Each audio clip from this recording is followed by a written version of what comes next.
Let me tell you something nobody talks about when they discuss the Galactic Compact. Everyone knows the big stuff: the treaties, the star maps, the trade agreements that took 3 generations of diplomats and 4 actual wars to hammer out. Everyone knows about the Keth sovereignty and their hive mind politics, the Vorai collective with their 17 genders and their absolutely incomprehensible mating rituals, the Driven who communicate exclusively through color shifts in their skin, and once accidentally declared war on the Compact because a human ambassador wore the wrong shade of green to a peace summit. Everyone knows all of that. What nobody talks about is the Velhari. And what definitely nobody talks about is what happened on Meridian Station in the 3rd month of the Compact's 42nd year, in a medical bay that smelled like copper and antiseptic, and something older than either of those things, when a grunt from the 14th Human Auxiliary Guard unit rolled up his sleeve and said, "Just take it. I've got plenty." That moment changed everything. I know because I was standing 6 feet away when it happened.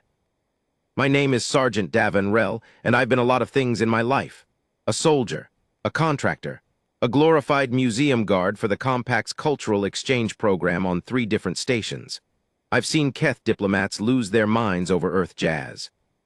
I've watched a Vorai elder weep at a recording of ocean waves, because they'd never heard water move like that before.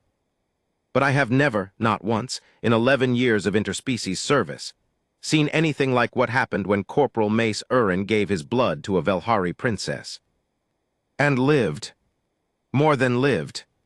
Set up. Meridian Station sits at the gravitational midpoint between 4 star systems, which sounds poetic until you actually live there and realize what that means in practice. It means the docking schedules are a nightmare, because ships from 4 different stellar jurisdictions all think they have priority.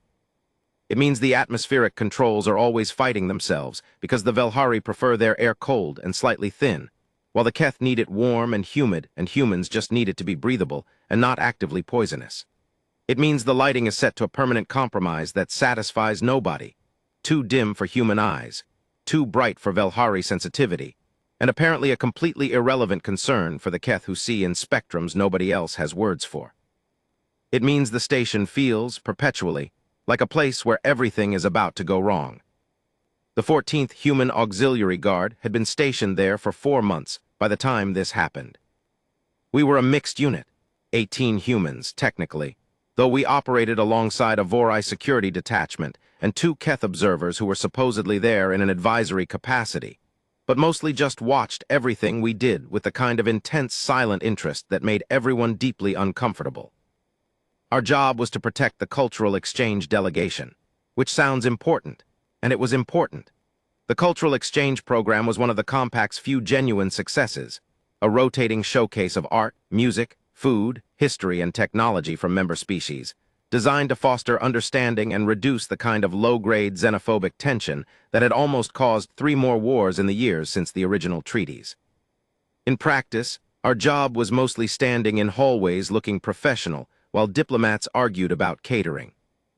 Corporal Mace Urin had been my responsibility since I'd taken command of the unit's 3rd rotation 8 weeks earlier.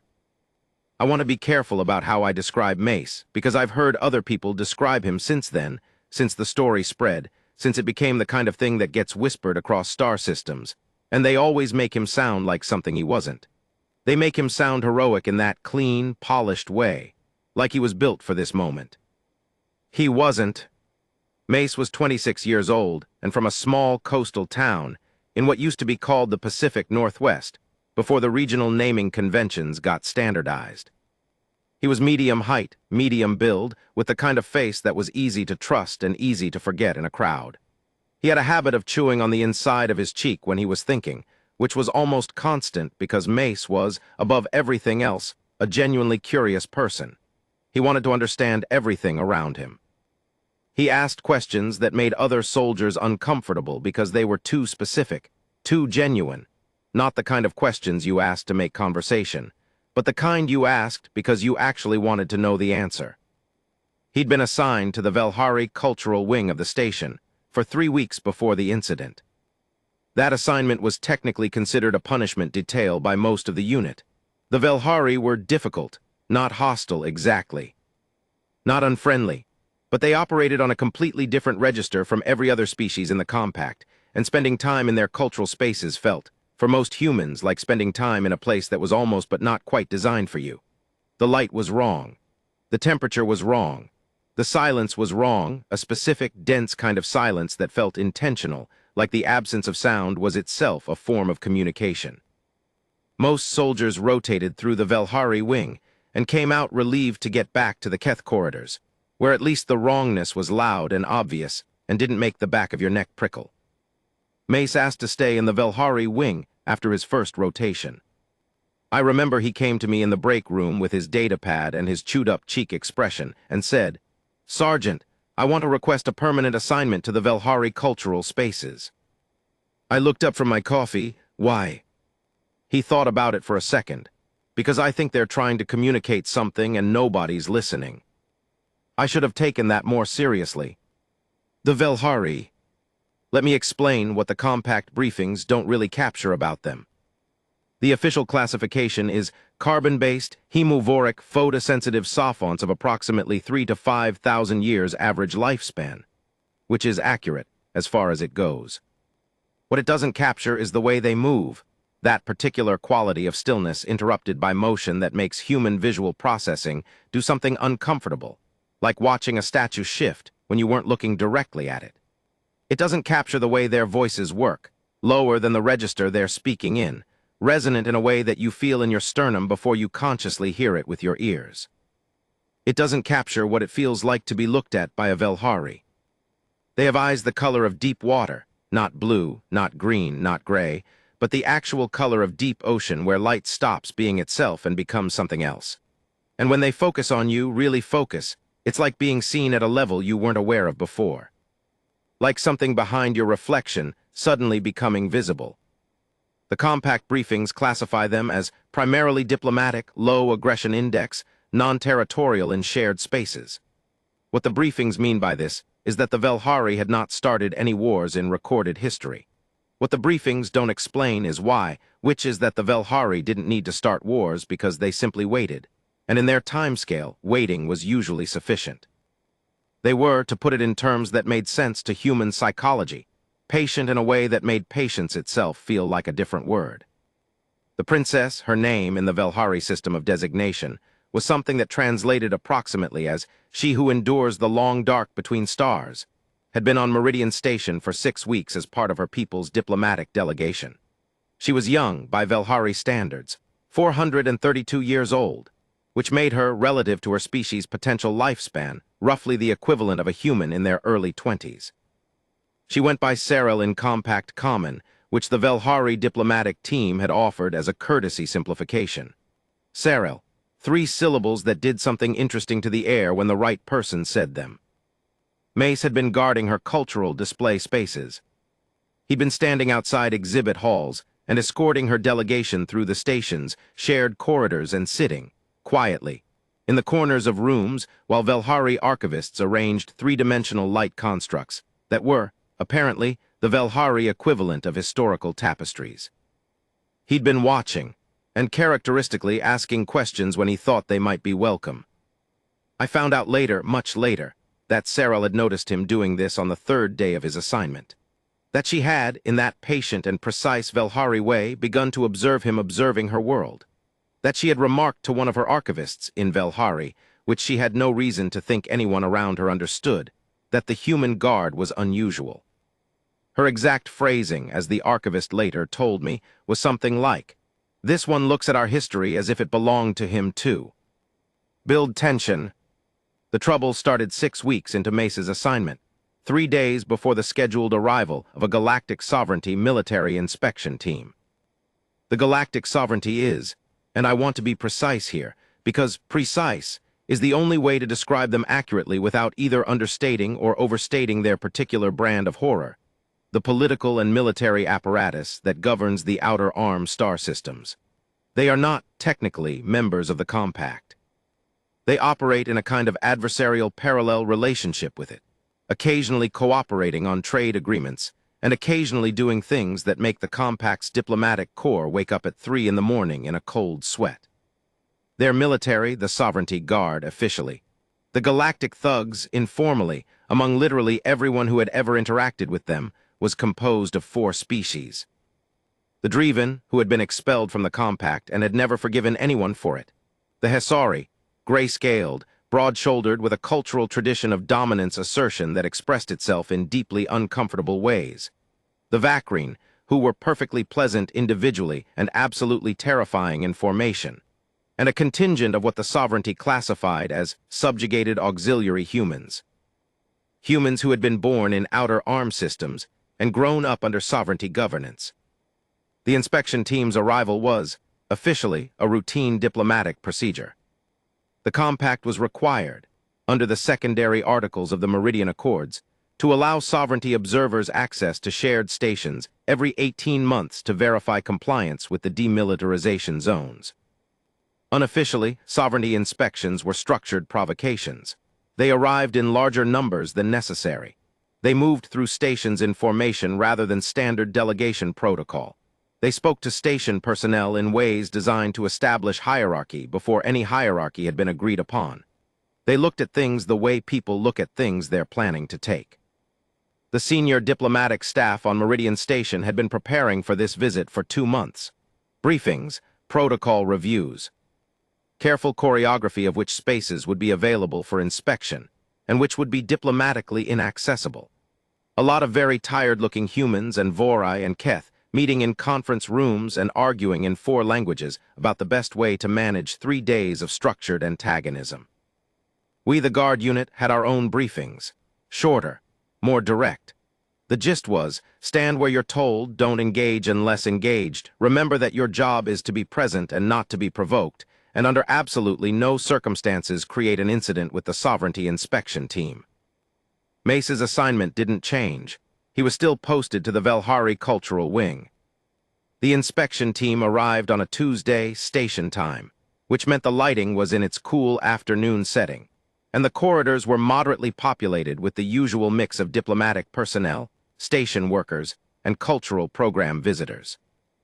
I was in the main atrium when the sovereignty team came through the docking seal, 12 of them, which was 4 more than the agreed delegation count.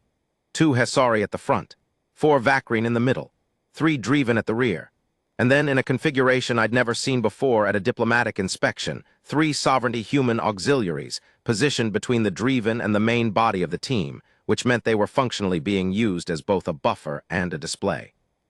Sovereignty human auxiliaries wear a different uniform from compact military personnel. The differences are subtle, the collar, the insignia placement, the color codes on the sleeve, but they're designed to be visible to anyone who knows what they mean. They're designed to say, these are humans who chose the other side. It's a complicated thing to look at. I noted the team's composition and sent a status report up the chain. Then I went back to monitoring the atrium and trying to project the particular blend of alert but non-threatening that was the core competency of diplomatic guard work. The inspection was supposed to follow a set route: main atrium, commercial corridors, the shared cultural spaces, the environmental control bay, the docking management center, and then back to their ship. It was supposed to take 4 hours. It was supposed to be orderly. 3 things went wrong, almost simultaneously at the 2-hour mark. The first was a navigation dispute.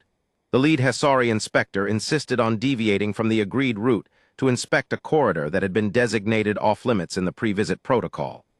The station's diplomatic liaison spent 22 minutes negotiating this back to compliance, during which time the inspection team stood in the middle of a major corridor and blocked traffic in a way that was almost certainly calculated. The second was a communications blackout in the Eastern Wing, not a malfunction, it turned out, but a sovereignty signal dampener that one of the Vakrine team members had activated without authorization. It took station security 40 minutes to locate and disable it. The third thing, the thing that actually mattered, was that the inspection route brought the sovereignty team through the edge of the Velhari Cultural Wing at the exact moment that Sarel and 2 of her archivists were moving between exhibit spaces. I was 2 corridors away when my comm crackled with Mace's voice. "Sergeant, I have a situation." His voice was level. Mace's voice was always level. That was one of the things about him. He didn't do the thing where you could tell from the pitch that something had gone badly. He sounded the same, delivering a status report and delivering news that the station was on fire. "Define situation," I said, already moving. "The sovereignty inspection team has deviated again. They're in corridor J7. The Velhari delegation is also in corridor J7. I moved faster. "Is there contact?" A pause, 3 seconds, 4. "There's about to be," May said. When I reached J7, the situation was already past the point where it could be described as about to be. The corridor was a wide one, designed for the movement of large cultural artifacts, which meant it had high ceilings and broad walls and a particular echoing quality that made everything sound more significant than it might otherwise. The Velhari cultural displays lined the walls here, those three-dimensional light constructs I mentioned, hovering in sealed transparent cases, casting slow-moving colors across the floor. The sovereignty team had stopped. Cyril and her 2 archivists had stopped. Between them was maybe 10 feet of corridor, and a conversation that had apparently been happening for approximately 90 seconds before I arrived, long enough to have already become something that would be difficult to walk back. The lead Hesari, his name was Overseer Grecht, which I knew from the inspection manifest, was speaking in a tone that occupied the technical definition of conversational, while communicating something entirely different. The Hesari are large, broader than humans by a significant margin, and Grecht had the particular quality of physical presence that comes from knowing exactly how much space you take up and using it deliberately. He was speaking in compact common, which was one of the ways you could tell the whole thing was calculated. The Hesari generally preferred to speak in sovereignty standard and require translation, because requiring translation is a power move. Speaking in common meant he wanted the humans in the corridor to understand what he was saying. What he was saying, in the cordial, vicious way of experienced diplomatic provocateurs, was this: the Velhari cultural exhibit is impressive. So much history preserved. One wonders how a species so fragile, so fundamentally dependent on consumption, manages to survive long enough to accumulate history in the first place. The word he used for consumption was the compact common word that applied technically to any form of dietary intake, but which had, when applied specifically to hemovoric species, a long history of being used as a slur. Cyril's 2 archivists had gone very still. Not the normal Velhari stillness, but a different quality, the kind that, if you knew Velhari body language even a little, meant something dangerous was happening under a controlled surface. Cyril herself was looking at Grecht with those deep-water eyes, and she was not moving at all, and her face was perfect. Not blank, not cold, just completely, entirely present in a way that was more unsettling than any visible reaction could have been. Mace was standing 4 feet to Cyril's left, which was where a protective posting put him, and he was looking at Grecht, and his jaw was doing the thing where he was chewing the inside of his cheek. I came to a stop at the edge of the corridor grouping. Grecht noticed me and made no acknowledgement. He continued speaking, his attention half on Cyril and half on performing for the rest of his team. "We are curious about the biological requirements of the Velhari delegation. It has been noted that your species requires regular consumption of certain organic compounds unavailable through standard station nutrition systems. How does the compact accommodate this?" And here he paused, that performer's pause, particular need. He was asking, in the politest possible way constructed for maximum insult, where the Velhari on this station were getting their blood. It was a real question, technically. The compact did have accommodation protocols for hemovoric species. Velhari on diplomatic missions were provided with medical-grade synthesized organic compounds. The science had gotten quite good over the past century, and most Velhari found synthetic compounds entirely adequate for short-term needs. It was a non-issue, practically speaking. But the way Grecht was asking, it turned it into a very specific kind of issue. One of the Dreven at the back of the team made a sound that translated approximately as amusement. The 3 sovereignty human auxiliaries were looking at the floor, which I noted because it was the first time any of them had broken formation posture, and it meant even they found this uncomfortable. Cyril opened her mouth, and May stepped forward. Not aggressively, not dramatically. He just took 1 step to close the distance and said very calmly, "I can answer that if the overseer is genuinely curious. I want to stop here and explain what this looked like from where I was standing. Because I've heard people tell this part of the story like it was a planned intervention. Like Mace had assessed the situation and decided to deploy a specific diplomatic countermove. Like he was executing a strategy. He wasn't. I know this because I know Mace, and because I watched his face, and what was on his face was not strategy. It was the same expression he wore when he asked the Velhari archivists about their light constructs. The same expression he wore when he sat in the back of a room and watched something he genuinely wanted to understand. He was curious, and he was offended, and in Mace's particular emotional architecture, those two things together produced not aggression and not calculation, but something simpler and harder to predict, just the truth. Greg turned to look at him. A guard speaks. I'm answering a question, Mace said. His tone was neutral, not deferential but not aggressive either, just level. You asked how the compact accommodates the dietary requirements of the Velhari delegation, I can tell you.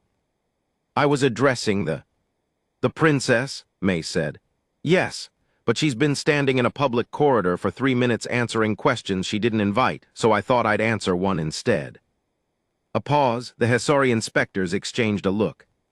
The station provides synthesized organic compounds calibrated to Velhari physiological specifications, Mace continued, as if this were a standard briefing. Medical Bay has a full supply. It's stored in temperature-controlled units in the Eastern Medical Wing. The specific compounds are derived from cross-referenced nutritional data gathered from 8 decades of compact Velhari biological cooperation. He paused. If the Overseer wants, I can get you the exact nutritional code. It's public record. Grecht was quiet for a moment. What Mace had done, very specifically, was take the question and answer it in the most boring, bureaucratic, clinical way possible. He'd removed the architecture of implication the Overseer had built around it and replaced it with station logistics. You are well informed for a guard, Grecht said finally. It's my assignment, Mace said. I'm supposed to know what the people I'm guarding need. Another pause. And if the synthetic compounds were insufficient? Grecht asked. He was still performing for his team, but the performance had shifted slightly. He was curious now in his own way about where this human was going. If the Velhari required something more organic. He was pushing. I could feel the pressure of it from where I was standing. Mace met his eyes and said, then I'd figure it out. It was such a simple answer, such a completely uncalculated answer. And somehow it was exactly the wrong answer from the Overseer's perspective and exactly the right answer from everyone else's, because it took the entire architecture of the provocation. The vulnerability the Overseer was trying to expose, the dependency he was trying to weaponize, and just set it aside. Like it wasn't a vulnerability at all, like it was just logistics. Grecht looked at Mace for a long moment. Then he looked at Cyril. Then he made a gesture to his team, and they moved on. I caught up with Mace afterward in the side corridor just off J7, while the Velhari delegation was reorienting. Corporal, I said. Sergeant.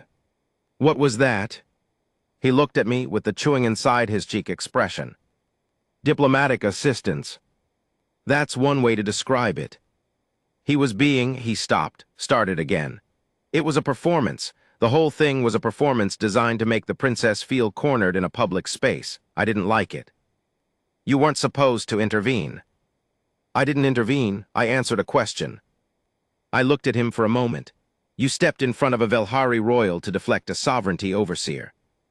She didn't need me to deflect anything, Mace said immediately. She was handling it fine. I just thought, another pause. I thought it might be easier for everyone if the question didn't have to be answered by the person it was designed to embarrass. I didn't have an immediate response to that. Partly because it was correct, and partly because the reasoning was so specifically Mace that I'd been unprepared for it. The Overseer is going to flag this, I said. Probably. You might get reassigned. Probably, he agreed again with the same inflection, not resigned, just accepting the math of it. I was about to say something else when one of the Velhari archivists appeared at the corridor junction. She was older by Velhari appearance, which meant almost nothing in terms of actual age, but there was something in her bearing that communicated seniority. She looked at both of us, then specifically at Mace, and said something in Velhari. I don't speak Velhari. I have about 40 words in Velhari, most of them relevant to emergency medical situations, and one of them a greeting that I'm fairly confident I've been mispronouncing for 2 years. Mace, I found out at that moment, had apparently been learning. He responded to her, haltingly with the self-conscious precision of someone working in a language they haven't fully mapped yet, but he responded, in Velhari. She blinked, which is, for a Velhari, a significant visible reaction. Then she said something else more slowly, and turned and walked back to the junction. I looked at Mace. What did she say? The second part. He was doing the chewing thing again. She said the princess would like to speak with me. Climax.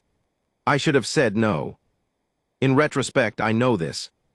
The protocols around unsupervised contact between diplomatic personnel and guard units existed for reasons. Good reasons. Reasons that people with more experience than me had worked out over decades of interspecies relations going sideways in very specific and preventable ways. I should have said, thank the princess, record the interaction, route the request through the diplomatic liaison's office, and wait for the appropriate channel to open. I should have said that. What I said was, I'll go with you, which was only a half departure from protocol, and also, I admit, was partly driven by the fact that I was genuinely curious about what was going to happen. 11 years of this work, and I'd never seen a Velhari royal request direct contact with a guard unit member before. We followed the archivist to the private annex of the Velhari Cultural Wing, a smaller space, less formal than the exhibit areas, fitted with the temperature and lighting that the Velhari preferred, and that made human visitors feel like they'd stepped into the cool quiet of somewhere very old. The light constructs here were smaller, personal rather than exhibit quality, and they cast slow patterns across the walls that I found myself watching even though I was supposed to be monitoring the room. Sarah was standing near the far wall. She turned when we entered. Up close she was, I struggle to find the right word for this even now. Beautiful is inadequate and also a little beside the point. The Velhari have a particular quality of presence that isn't about their features the way human beauty is about features. It's more structural than that. It's the impression that you are in the presence of something that has been exactly what it is for a very long time and has found the deepest possible version of that. She looked at Mace. He looked back at her. You learned our language, she said, in compact common, which was a courtesy. I'm learning it, he said. I'm not very good at it yet. You said 3 complete sentences to my archivist. One of them was definitely grammatically wrong. Something shifted in her face. Not quite a smile. The Velhari equivalent of a smile was different from the human expression, slower and more deliberate and located differently in the facial geography, but something in that direction. Why, she asked. He understood what she was asking. Because I wanted to understand what was in the exhibits. The plaques are translated, but translation, he paused, looking for the right words. Translation is like a map. It tells you where things are, but it doesn't tell you what the place feels like. She was quiet for a moment, the kind of Velhari quiet that had content in it. You did not have to involve yourself in the corridor, she said. I know. It would have been simpler for you not to. Probably. Then why? Mace took a breath. Not the performance of considering, actually considering. Because he was using your biology to try to make you feel small, and that specific, that particular move, I don't like it. I don't like it when anyone does it. And he stopped, chewing his cheek. And you've been nothing but you've been good to be around. Your people have been good to be around. And I didn't think you should have to stand there and take that without anyone saying anything. Sarah looked at him for a long moment. You were angry, she said. Not an accusation, an observation. A little, he said. On our behalf. Yes. She turned slightly, a movement that realigned the light construct patterns on the wall. Then she said, very quietly, we were told humans had simplified emotions. Who told you that? Our pre-mission briefings, the Sovereignty Observer reports, several compact species assessments. She paused. They describe human emotional responses as reactive, short-cycle, and primarily self-referential. Mace's mouth did something that wasn't quite a smile either. They're not entirely wrong about some humans. But not you. He stopped. I just pay attention, I think, that's all it is. It was 3 days later, when the medical emergency happened. 3 days during which the Sovereignty Inspection Team had completed their route and departed, not without filing 3 formal objections about access restrictions and 1 informal complaint about a compact guard unit member overstepping his role in a diplomatic corridor, which I was told about by my commander in terms I won't reproduce here. Mace was technically reprimanded, which in practice meant a notation in his file, and a conversation with me that consisted of me telling him the notation existed, and him nodding with the expression of someone who had already calculated this cost and found it acceptable. 3 days during which, and I found this out only afterward, from the archivist who had come to find us in the corridor, Sarel had begun, in the particular Velhari way of doing things, to take notice of Mace Urin. Not romantically. I want to be careful about how I describe this because the way the story spread later, it got simplified into something that wasn't quite right. Velhari attention isn't the same as human attention. When a Velhari takes notice of something, it's not an emotional response in the way humans experience emotions. It's more like recognition, like something being categorized not into a file but into a place of actual significance. She had been watching him, learning his patterns the way he had been learning her language. The emergency happened on a Thursday. One of Sarel's archivists, the younger one, a Velhari who had given her compact common name as Lurie, collapsed in the exhibit space at 11 in the morning station time. Velhari medical crises are rare and genuinely difficult to manage because Velhari physiology is complicated in ways that most compact medical staff are not fully equipped to handle. The basic mechanics, the synthetic compounds they're provided on stations are designed to cover the minimum required hemovoric intake, but they're calibrated to averages. If a Velhari's personal physiological needs diverge from the average, due to stress, or extended exposure to non-optimal atmospheric conditions, or simply individual variation, the synthetic compounds can become insufficient faster than the monitoring systems catch it. Lurie's monitoring system hadn't caught it. The station's medical bay was equipped to handle the crisis. The protocols existed, the supplemental compounds were stored, the emergency response team knew the procedure. This was not a situation without a path forward. Except that the supplemental compounds were stored in the Eastern Medical Wing, which was currently inaccessible because of a maintenance lockdown that had been triggered 3 hours earlier by a routine pressure check that had found an anomaly in the corridor sealing system. The lockdown was standard and correct procedure. The anomaly turned out to be minor, but the lockdown protocols required a full safety sweep before access was restored, and the safety sweep was going to take 6 to 8 hours. The synthetic compound in the Western Medical Bay, the regular supply, had been depleted 2 days earlier because the requisition system had logged a restocking order that the supply chain had not yet fulfilled. The emergency medical team arrived in the exhibit space 40 seconds after the collapse. They had what they had with them, which was triage equipment and a partial dose of an analog compound that would stabilize Lurie for approximately 40 minutes. 40 minutes. In the compact medical system, 40 minutes was theoretically enough time to get emergency authorization for an emergency compound transfer from a neighboring station. Theoretically. In practice, emergency authorization requests go through 3 approval layers and 2 communications relays, and the nearest station with adequate Velhari medical supplies was 43 minutes away at emergency signal speed, plus the response time, plus the transport time. I was in the exhibit space when the medical team delivered this information to me and to the Velhari delegation's senior archivist. I watched the math play out on the archivist's face, that Velhari quality of processing information without the face betraying the process, but this time with something underneath it that was very clearly fear. Sarah was standing next to Lurie, who was on a medical mat now, and she was holding Lurie's hand, and she was very, very still. Mace was standing 3 feet behind her. He'd been in the exhibit space when the collapse happened because this was his posting. I watched him do the math too. I watched him look at the medical team, then at the archivist, then at the Velhari princess kneeling next to her collapsed colleague. Then I watched him look at the medical team lead, a human named Dr. Senna, compact and efficient and currently wearing the expression of someone running through options and not finding enough of them. "What's the specific deficiency?" Mace asked. Dr. Senna looked at him. "Corporal." What specific compound is she deficient in? Not the medical designation. What's the actual, what does it come from originally? Senna paused. The synthetic is derived from organic hemoglobin compounds, specifically. Specifically human hemoglobin, May said. Senna stopped. The original research, the first compact Velhari medical cooperation studies, human hemoglobin was the template compound.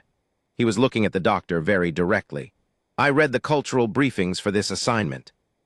All of them, including the appendices. Senna looked at him for a long moment. Corporal, she said carefully, what are you suggesting? I'm asking, May said, whether the compound deficiency could be addressed by direct donation rather than synthetic supplement. The space went quiet in a particular way. Not shocked exactly, more like the air rearranging itself around a possibility that nobody had said out loud yet. Sarah had gone very still in a different way than before. She was looking at Mace now, and her expression was, I don't have a complete vocabulary for it, even now. It was something that occupied the register between disbelief and something older than disbelief. Corporal, I said from across the room. Sergeant, he said, still looking at Dr. Senna. Is it medically viable? Senna pressed her fingers together. She was not opposed to the idea, I could see that. She was running the actual medical math, which is the difference between a doctor and a civilian. The physiological compatibility exists, she said slowly. The original studies demonstrated that human hemoglobin compounds are, yes, viable, more than viable in fact. The synthetic was designed to replicate them, not the other way around. Direct donation, medically supervised and volume appropriate. She stopped. It's not standard procedure. Is it medically unsafe? Not inherently, monitored, controlled, no. Then I'm volunteering. He said it the way you say things that are obvious, not dramatically, not heroically. Just stating a fact that he'd already worked out and found acceptable. Mace, I said, I crossed the room to him. You understand what you're volunteering for? He looked at me with those genuine, curious, infuriating eyes and said, someone is sick and I can help. I've got plenty. And there it was, exactly what I'd known he'd say. Exactly what I'd known he'd think, because it was Mace, and Mace's internal math was always the simplest possible math. Someone needs something, I have it. There is no complicated question here. I looked at him for a long moment. Then I looked at Dr. Senna. Then I looked at Sarah, who was still looking at Mace, and who had not moved or spoken. It's his choice, I said. Clear it medically. They set it up in the corner of the exhibit space, because moving Lurie wasn't recommended, and the equipment they needed was portable. Dr. Senna had a field kit with IV setup and monitoring equipment. She ran a rapid compatibility check, 3 minutes, not the full battery, but enough to confirm that Mace's blood type and biological markers fell within the range the Velhari medical studies had classified as compatible. She told him the volume she needed. She told him the process. She told him the risks, which were minor and short-term, lightheadedness, fatigue for 12 to 24 hours, nothing a recovery period and fluids wouldn't address. He listened to all of it with the chewing-the-cheek expression and said, okay. He sat down in the chair they'd set up and rolled up his left sleeve. I watched the preparation happen. Senna was efficient and careful, explaining each step as she went in the quiet voice medical people develop when they're trying to keep everyone in a room calm. The monitoring leads on Lurie's wrist were showing gradual improvement even from the partial dose of analog. Good signs, Senna said, which meant the direct compound would have significant effect. The Velhari archivist was standing to the side, watching everything with an expression I had to interpret entirely from posture, because his face wasn't giving me anything. And from his posture, what I read was something that might have been profound discomfort that he was holding together by professionalism. Sarah had not moved from Lurie's side. When the IV was set and the process was underway, Senna checked the flow rate and made a quiet, satisfied sound and stepped back slightly to monitor. The room was very quiet. Mace was sitting with his arm extended and his eyes slightly unfocused in the way people go when they're trying not to look directly at what's happening to them. He was doing the chewing thing. He looked exactly like himself, which is what I mean when I say he wasn't built for dramatic moments. He wasn't doing anything with this. He wasn't being brave at the camera. He was just sitting there being Mace, doing a thing he'd decided was the obvious thing to do. Cyril turned her head. She looked at him across the 8 feet between them.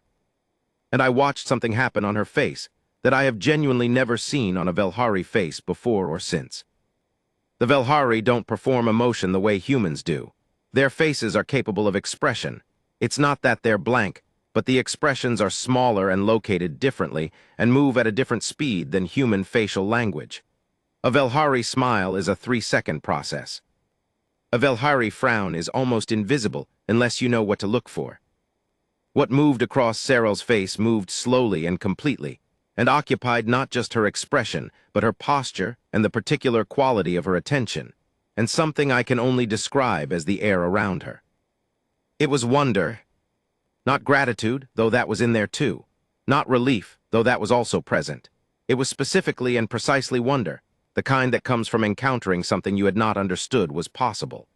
The kind that humans get when they see the scale of the universe for the first time, or watch someone they've known for years do something that recontextualizes everything they thought they knew about that person. She looked at him. He became aware of her looking at him and looked back. They looked at each other across the 8 feet and the IV line and the quiet monitoring sounds of Dr. Senna's equipment. And Cyril said, in Velhari, and I only know what she said because the archivist told me later, she said, "This one gives of himself as if it costs him nothing." Mace didn't hear this, or at least couldn't understand it. He just held her gaze for a moment in that honest Mace way and then looked back at his arm. The process took 22 minutes. Lurie's readings improved steadily. By the 12-minute mark, Senna was already expressing confidence. By the 20-minute mark, Lurie's consciousness was showing preliminary return signals. By the time the IV was complete, and Mace was sitting with a pressure bandage and a nutrient pack, and the slightly glazed expression of someone who'd just given blood, Lurie was alert and stable. The relief in the room was, I want to say palpable, but that word doesn't quite land it. It was the specific relief of a crisis that had been looking at only one outcome and had been shown a different one. It had a physical quality to it, like something releasing in the air. The Velhari archivist said something in Velhari, long, complicated, formal sounding. The kind of phrasing I'd learned to recognize as ceremonial rather than conversational. Dr. Senna was making notes in her medpad with the focused efficiency of someone who was going to have a lot of reports to write. Mace was drinking the nutrient pack with the specific resigned expression of someone who has been told to drink the nutrient pack and is drinking it, but is not happy about the taste. Cyril stood up. She crossed the 8 feet between herself and Mace. She stood in front of him. He looked up at her. This closed the differences in their respective physicalities were significant. Sarah was taller than Mace by several inches. The Velhari are built long, and she had the particular quality of presence that made her dimensions feel even larger than they were.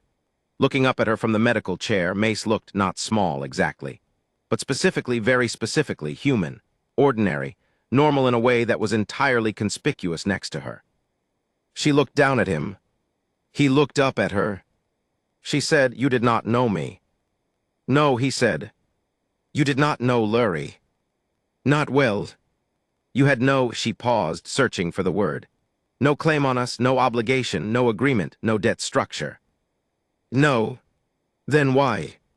He looked at her with that direct, honest, infuriating gaze of his. "Because she needed it, and I had it, and nobody else had a better solution." Sarah was quiet for a moment. Then she said something to the archivist in Velhari.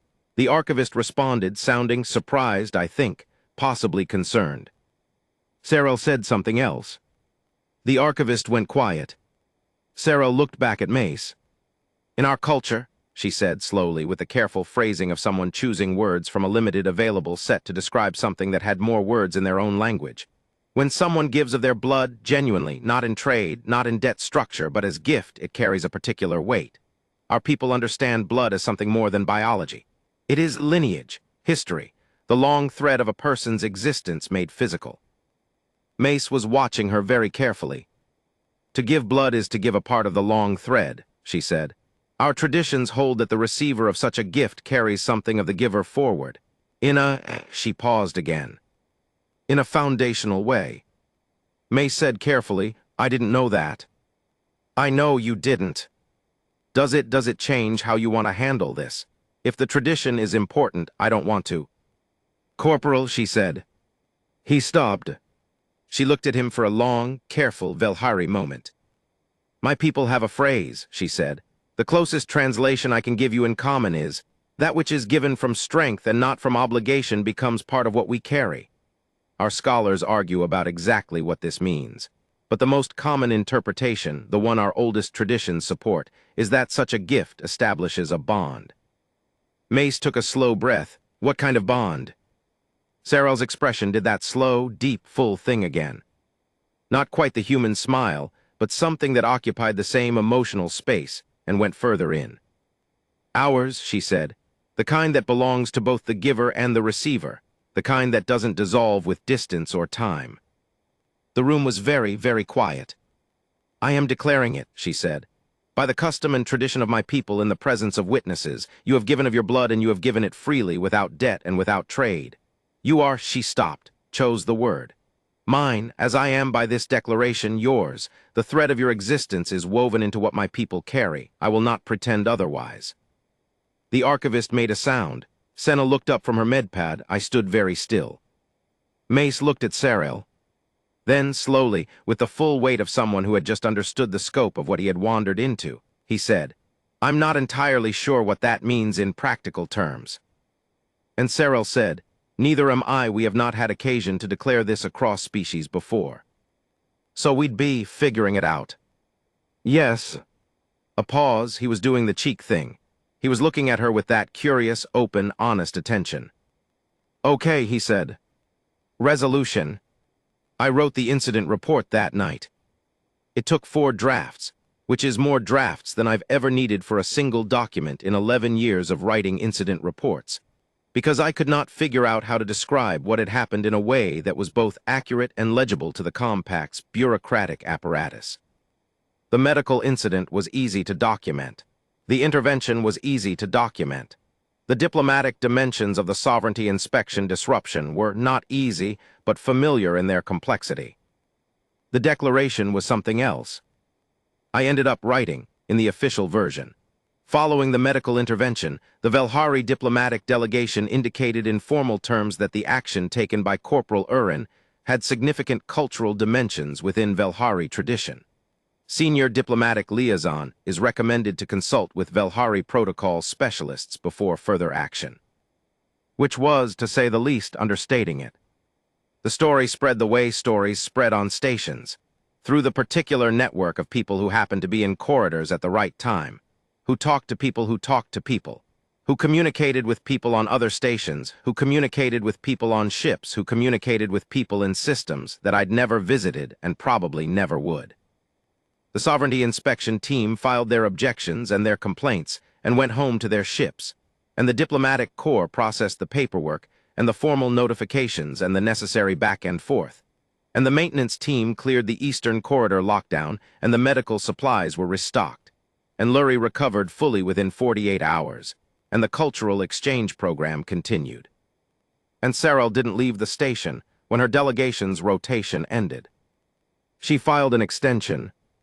The Velhari Diplomatic Office, when queried about the extension by the Compact Station Administration, provided documentation citing ongoing cultural exchange cooperation of significant depth and bilateral importance.